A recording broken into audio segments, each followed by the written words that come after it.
మనం విడిచిపెట్టవలసింది ఏంటంటే చింత. మనలో ఉన్న చింతలు మనం విడిచిపెట్టాలి. ఇవన్నీ మంచి కార్యాలు కావు, ఇవన్నీ మంచి పనులు కావు. సమయంలో మంచి పని కాందేదో ఆమె ఎంచుకుంది, తద్వారా మానసిక ఒత్తిడిలోకి పడిపోయింది. మంచి కార్యం ఏంటంటే ప్రతి సమయంలో దేవుని పైన ఆధారపడడం, దేవుని ఆనుకోవడం, దేవుని వాక్యాన్ని వినడం, ఆ ప్రకారం జీవించడం, ప్రార్థించడం. ఇది మంచి కార్యము, ఇది మంచి కార్యం. ఈ సమయంలో వాక్యం శ్రవించాం మంచి మాట. దేవుడు అందరి ముందు ప్రశంసించాడు.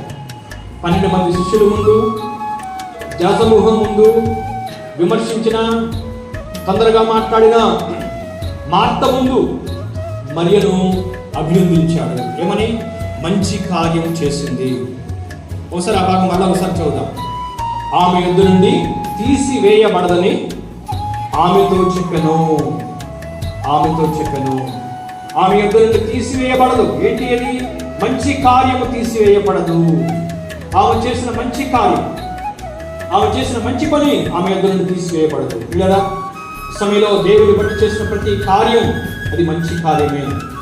దేవుని దగ్గరికి రావడం మంచి కార్యం, అలాగే కూర్చోవడం దేవుని మంచి కార్యం, వాక్యాన్ని వినడం మంచి కార్యం, ఆ ప్రకారం జీవించడం మంచి కార్యం.